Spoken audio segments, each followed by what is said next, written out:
ഇടുക്കി മണ്ഡലം എന്നും അറിയപ്പെടുന്നത് UDF കോട്ടയെന്നാണ്.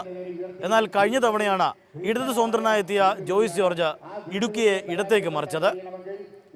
കഴിഞ്ഞ തവണത്തെ പോലെ തന്നെ ഇത്തവണയും കൊമ്പ് കോർക്കുന്നത് ഒരേ മുഖങ്ങളാണ്. എന്നാൽ ഇരു സ്ഥാനാർത്ഥികൾക്കും ഇപ്പോൾ ഏറെ മാറ്റം വന്നിരിക്കുന്നു.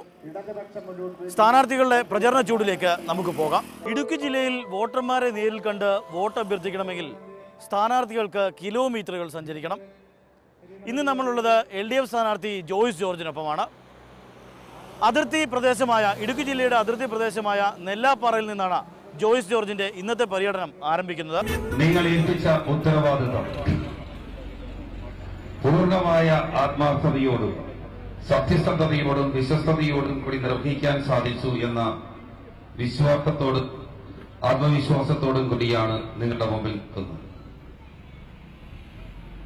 ഇന്ത്യൻ പാർലമെന്റിനകത്ത് ഈ പാർലമെന്റ് നിയോജക മണ്ഡലത്തിലെ മുഴുവൻ ജനങ്ങളുടെയും ശബ്ദം ഉയർന്നു കേട്ട 5 വർഷങ്ങളാണ് കടന്നുപോകുന്നത്. നമ്മളുടെ രാജ്യം പ്രതിസന്ധിയിലായ എല്ലാ ഘട്ടങ്ങളിലും നമ്മളുടെ രാജ്യത്തിന്റെ സമ്പദ്ഘടന അപകടത്തിലായപ്പോൾ ഭരണഘടനാ സംവിധാനങ്ങളെയാകെ അട്ടിമറിക്കാനുള്ള പരിശ്രമമുണ്ടായപ്പോൾ ശക്തമായ നിലപാടുകൾ പാർലമെന്റിനകത്ത് സ്വീകരിക്കുകയും ആ ഗവൺമെന്റിന്റെ നയങ്ങൾക്കെതിരായി പ്രതിഷേധിക്കുകയും പ്രതികരിക്കുകയും ചെയ്തുകൊണ്ട് അതിനെ നിർമ്മിക്കാൻ പറ്റുമെന്ന് തെളിയിക്കുകയും ആ വിശ്വാസത്തെ കാത്തുസൂക്ഷിക്കുകയും ചെയ്യുകയും രാവിലെ കനത്ത പ്രചരണ ചൂടില്ല. തെരഞ്ഞെടുപ്പ് പ്രചരണ രംഗത്ത് 4ാം ഘട്ടത്തിലേക്ക് കടക്കുമ്പോൾ വലിയ തോതിലുള്ള ആവേശമാണ്. നിങ്ങൾ തന്നെ കാണുകയാണ്. പര്യടന പരിപാടികളിലൊക്കെ കാണുന്ന വലിയ ജനപങ്കാളിത്തം. അത് കഴിഞ്ഞ തെരഞ്ഞെടുപ്പിൽ നിന്ന് വ്യത്യസ്തമായി വളരെ വർദ്ധിച്ച തോതിലുള്ള ജനപങ്കാളിത്തം എല്ലാ സ്വീകരണ സ്ഥലങ്ങളിലുമുണ്ട്. ആളുകളുടെ ആവേശം കഴിഞ്ഞ തെരഞ്ഞെടുപ്പിൽ നിന്ന് വ്യത്യസ്തമായി വളരെ കൂടുതലാണ്. കഴിഞ്ഞ 5 വർഷക്കാലം അവർക്കൊപ്പം നിന്ന ഒരാൾക്കും അപരിചിതനല്ലാത്ത, അവർക്ക് സുപരിചിതനായ, അവർക്ക് പേര് ചൊല്ലി വിളിക്കാൻ പറ്റുന്ന ഞാൻ, എനിക്ക് പേരറിയാവുന്ന പാർലമെന്റ് മണ്ഡലത്തിലെ ആളുകൾ, അങ്ങനെയൊക്കെയുള്ള ഈ വലിയ സാധ്യതകൾ. മാത്രമല്ല 5 വർഷക്കാലം മുമ്പ് എന്നെ ഏൽപ്പിച്ച ഉത്തരവാദിത്തത്തെ നല്ല നിലയിൽ നിർവഹിച്ചു എന്നും അവരെ വഞ്ചിച്ചില്ല എന്നും അവരെ ഒറ്റുകൊടുത്തില്ല എന്നുള്ള നല്ല ബോധ്യം ജനങ്ങൾക്കുണ്ട്.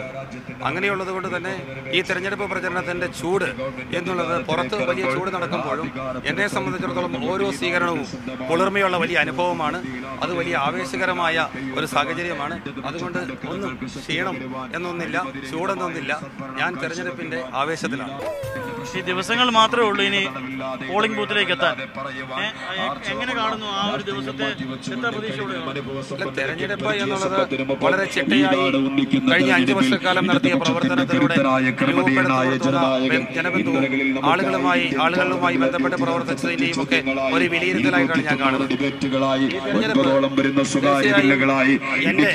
ഇടുക്കിയിലെ പാർലമെന്റ് 5 വർഷക്കാലം ഞാൻ നടത്തിയ എന്റെ പ്രവർത്തനങ്ങളുടെ കൂടി വിലയിരുത്തലായിട്ട് തന്നെയാണ് ഞാൻ കാണുന്നത്. അതുകൊണ്ട് തന്നെ എനിക്കൊരു ആശങ്കയുമില്ല. 100% നിസ്വാർത്ഥതയോടുകൂടി മറ്റൊരു താല്പര്യവുമില്ല. ജനങ്ങളുടെ മാത്രം അതിനെ മുൻനിർത്തി തന്നെയാണ് ഇടുക്കിയിലെ ജനങ്ങൾ അംഗീകരിക്കും. അതുകൊണ്ട് തന്നെ ഈ തെരഞ്ഞെടുപ്പിനെ സംബന്ധിച്ച് അങ്ങനൊരു ആശങ്കയില്ല. അത് ഒരു വിലയിരുത്തലുണ്ടാകുമ്പോൾ അതിന്റെ സ്വാഭാവിക പരിണാമമാണ് എന്നെ സംബന്ധിച്ചിടത്തോളമുള്ള വലിയ തോതിൽ ഭൂരിപക്ഷത്തോടു കൂടിയുള്ള വിജയം. വലിയ തോതിലുള്ള പ്രചരണം താങ്കൾക്കെതിരെ പല വിഷയങ്ങളിലും ഉന്നയിക്കുന്നുണ്ട്.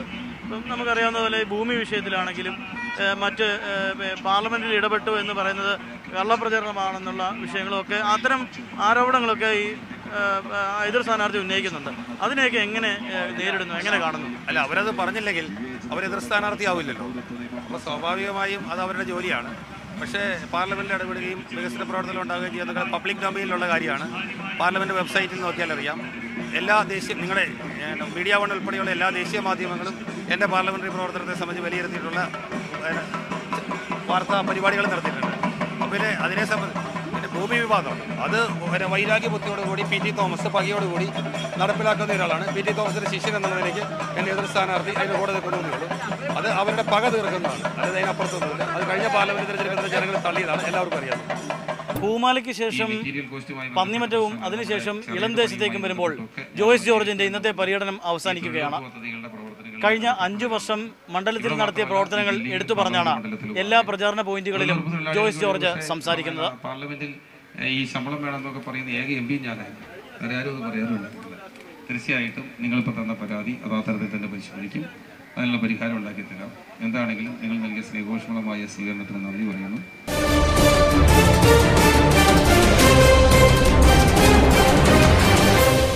ഇടുക്കി പാർലമെന്റിന്റെ ഭാഗമായ എറണാകുളം ജില്ലയുടെ ഭാഗമായ കോതമംഗലത്തെ നെല്ലിക്കുടി എന്ന ചെറു ഗ്രാമത്തിലാണ് UDF സ്ഥാനാർത്ഥി ഡീൻ കുര്യാക്കോസിനെ നമ്മൾ കണ്ടുമുട്ടുന്നത്. നിങ്ങളിൽ ഒരാളായി നിങ്ങളുടെ സുഹൃത്തായ സർവ്വതോന്മുഖമായ വികസനത്തിനും ഈ നാടിന്റെ ഉന്നമനത്തിനും വേണ്ടി ഐക്യജനാധിപത്യ മുന്നണി സ്ഥാനാർത്ഥിയായി മത്സരിക്കുന്ന എന്നെ വിജയിപ്പിക്കണമേ എന്ന് അഭ്യർത്ഥിക്കുകയാണ്. ഇന്ത്യ രാജ്യം നേരിടുന്ന വെല്ലുവിളികളിൽ നാടിന്റെ മതേതരത്വവും ജനാധിപത്യവും കാത്തു സംരക്ഷിക്കാൻ വേണ്ടിയിട്ടുള്ള മഹത്തായ പോരാട്ടത്തിൽ പ്രിയമുള്ളവരെ, നിങ്ങൾ ഐക്യജനാധിപത്യ മുന്നണിയെയും ഇന്ത്യൻ നാഷണൽ കോൺഗ്രസിനെയും ഒരു കൈ സഹായിക്കണമേ എന്ന് വിനയപുരസരം അഭ്യർത്ഥിക്കുകയാണ്. ശ്രീ രാഹുൽ ഗാന്ധിയുടെ കരങ്ങൾക്ക് നമുക്ക് ശക്തി പകരാം. പൊതുസമൂഹത്തിന്റെ ഭാഗത്തു നിന്നുമുള്ള വലിയ പിന്തുണയാണ് ഈ സ്ഥാനാർത്ഥി പ്രചരണ പരിപാടികളുടെ ഭാഗമായി എവിടെ ചെന്നാലും കാണാൻ കഴിയുന്നു. ഇപ്പോൾ ഇന്നിപ്പോൾ കോതമംഗലത്തേക്ക് വരുന്നത് ഇന്നലെ പീരുമേട്, മിനിയാന്ന് ഉടുമ്പൻചോല, അതിനു മുമ്പ് ഇടുക്കി, ഹൈറേഞ്ചിലെ 3 മണ്ഡലങ്ങളിലെ പകുതി ഭാഗത്ത് പര്യടനം പൂർത്തിയാക്കിയിട്ടാണ് ഇന്ന് കോതമംഗലത്തിന്റെ പകുതി ഭാഗത്തേക്ക് വരുന്നത്. അപ്പോൾ എവിടെ ചെന്നാലും ഐക്യമുന്നണിക്ക് അനുകൂലമായ ഒരു രാഷ്ട്രീയ അന്തരീക്ഷം ഇടുക്കിയിൽ നിലനിൽക്കുന്നു, ഈ പാർലമെന്റ് മണ്ഡലത്തിൽ നിലനിൽക്കുന്നു എന്ന കാര്യത്തിൽ സംശയമില്ല. വലിയ ജനപങ്കാളിത്തവും വലിയ വലിയ സ്വീകരണങ്ങളും ഒക്കെ ലഭിക്കുന്നത് അതിൻ്റെതായ നിലയിലുള്ള ഒരു രാഷ്ട്രീയം ഇടുക്കിയിൽ നിലനിൽക്കുന്നു എന്നുള്ളത് തന്നെയാണ്. തെരഞ്ഞെടുപ്പ് എന്ന് പറയുന്ന ഒരു ഹിതപരിശോധനയാണ്. 5 വർഷക്കാലം എങ്ങനെ പ്രവർത്തിച്ചു, എന്തൊക്കെ കാര്യങ്ങളാണ് നാടിന് ചെയ്തിട്ടുള്ളത് എന്നതിനെ സംബന്ധിച്ച് സ്വാഭാവികമായിട്ടും ഒരു ഹിതപരിശോധന നടക്കും. പരമ്പരാഗതമായി ഐക്യജനാധിപത്യ മുന്നണിയുടെ ഉറച്ച കോട്ടയായ ഈ മണ്ണിൽ ഇടതുപക്ഷം വിജയിച്ചത് അന്നത്തെ ഒരു രാഷ്ട്രീയ സാഹചര്യത്തിലാണ്. ഇന്ന് ആ സാഹചര്യങ്ങൾ മാറിയിരിക്കുന്നു എന്ന് പറയുമ്പോൾ തന്നെ നമുക്ക് പറയാൻ കഴിയും. കസ്തൂരി രംഗ റിപ്പോർട്ടുമായി ബന്ധപ്പെട്ടാണ് വലിയ വിവാദം ഉണ്ടായിരുന്നത്. അതിൻ്റെ ഒരു ഗുണഭോക്താക്കളായിട്ടാണ് ഇടതുപക്ഷം വിജയിച്ചത്. അന്ന് UDF UPA പ്രഖ്യാപിച്ച കരട് വിജ്ഞാപനമില്ലാതെ മറ്റൊന്നും ഉണ്ടായിട്ടില്ല. അന്തിമ വിജ്ഞാപനം പുറപ്പെടുവിക്കാൻ ഇതുവരെ കഴിഞ്ഞ 5 വർഷക്കാലമായിട്ട് ഇടതുപക്ഷത്തിന് കഴിഞ്ഞിട്ടില്ല. ഞാൻ ഈ തെരഞ്ഞെടുപ്പിൽ മത്സരിച്ച് വിജയിച്ചാൽ UDF നേരത്തെ തന്നെ പ്രഖ്യാപിച്ച അന്തിമ വിജ്ഞാപനം പുറപ്പെടുവിക്കും എന്നൊക്കെയാണ് എനിക്ക് 100% മനസ്സിൽ ഉറപ്പിച്ച് പറയാൻ കഴിയും. പക്ഷെ അങ്ങനെ പറയാൻ 5 വർഷക്കാലം പാഴാക്കിയ ഒരാൾക്ക് പറ്റുമോ എന്നുള്ളത് എനിക്ക് സംശയമുണ്ട്. അപ്പോൾ സ്വാഭാവികമായിട്ടും അത് എൻ്റെ സംശയം മാത്രമല്ല, നാട്ടിലെ ജനങ്ങൾ അക്കാര്യത്തിൽ വിലയിരുത്തട്ടെ എന്നാണ് എനിക്ക് പറയാനുള്ളത്. നാട്ടിലെ ജനങ്ങൾക്ക് വികസനം ചെയ്യുക എന്നുള്ളത് നമ്മുടെ ഏറ്റവും വലിയ ഒരു ഡ്യൂട്ടിയാണ്, ഒരു ജനപ്രതിനിധിയുടെ ഡ്യൂട്ടിയാണ്. ഒരു ജനപ്രതിനിധി വികസനം ചെയ്തു എന്ന് വിളിച്ച് വിളംബരം ചെയ്യേണ്ട കാര്യമൊന്നുമില്ല. അത് ജനങ്ങൾ സ്വയം ഏറ്റെടുത്തുകൊള്ളും. പക്ഷേ അതല്ലാതെ വിളംബരം ചെയ്യുന്നു എന്ന് പറഞ്ഞാൽ അതിനെന്തോ കുഴപ്പമുണ്ടെന്നുള്ളതാണ് അതിനകത്ത് ഒന്നാമതായി പറയാനുള്ളത്. അപ്പം ഇതിപ്പോൾ നമ്മൾ മനസ്സിലാക്കേണ്ടത് 8 കർഷകർ ആത്മഹത്യ ചെയ്ത ഒരു ജില്ലയാണ്. എന്താണ് പരിഹാരം? 9ാമത് ഒരാൾ ആത്മഹത്യ ചെയ്യാതിരിക്കാൻ. ഇനി ഈ നാട്ടിൽ എന്തെങ്കിലും ചെയ്തിട്ടുണ്ടെങ്കിൽ അത് ജനങ്ങൾ മനസ്സിലാക്കിക്കൊള്ളും. യഥാർത്ഥത്തിൽ ഈ ജില്ലയുടെ അടിസ്ഥാന സൗകര്യ വികസന രംഗത്ത് ഏറ്റവും കൂടുതൽ നിർണായകമായ സംഭാവനകൾ നൽകിയിട്ടുള്ള ഐക്യജനാധിപത്യ മുന്നണിയുടെ പ്രതിനിധികളാണ്. അതൊക്കെ തെളിവുകളുടെ അടിസ്ഥാനത്തിൽ ഞങ്ങൾക്ക് ചൂണ്ടിക്കാണിക്കാൻ സാധിക്കും. ഞങ്ങളത് വോട്ടർമാരോട് വിശദീകരിക്കുന്നുണ്ട്. അതല്ലാതെ ഒരു വിളംബരമൊന്നും ചെയ്ത് ഈ നാട്ടിലെ ജനങ്ങളുടെ ജനഹിതമൊന്നും മാറ്റിമറിച്ച് കളയാം എന്നൊക്കെ ആരെങ്കിലും വിചാരിക്കുന്നുണ്ടെങ്കിൽ അതൊക്കെ വിഡിത്തമായിരിക്കും എന്നാണ് എനിക്ക് പറയാൻ കഴിയുന്നത്. ഡീൻ കുര്യാക്കോസ്, പഞ്ചായത്ത് ഇലക്ഷനിൽ സ്ഥാനാർത്ഥികൾ എങ്ങനെ പോകുന്നു അങ്ങനെ തന്നെയാണ് ഓരോ വോട്ടർമാരെയും നേരിൽ കാണാനുള്ള ശ്രമത്തിലാണ് അദ്ദേഹം. അദ്ദേഹത്തിൻ്റെ പര്യടനം തുടരുകയാണ്.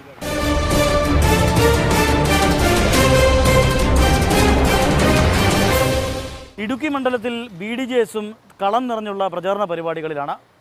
ബിജു കൃഷ്ണനാണ് BDJS-ൻ്റെ സ്ഥാനാർത്ഥി.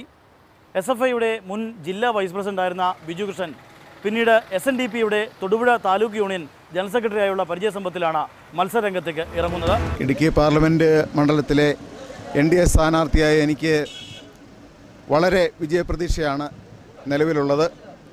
കടന്നു ചെല്ലുന്ന ഓരോ നിയോജക മണ്ഡലങ്ങളിലും വൻപിച്ച വരവേൽപ്പാണ് ജനങ്ങളുടെ ഭാഗത്തു നിന്നും ഉണ്ടാകുന്നത്.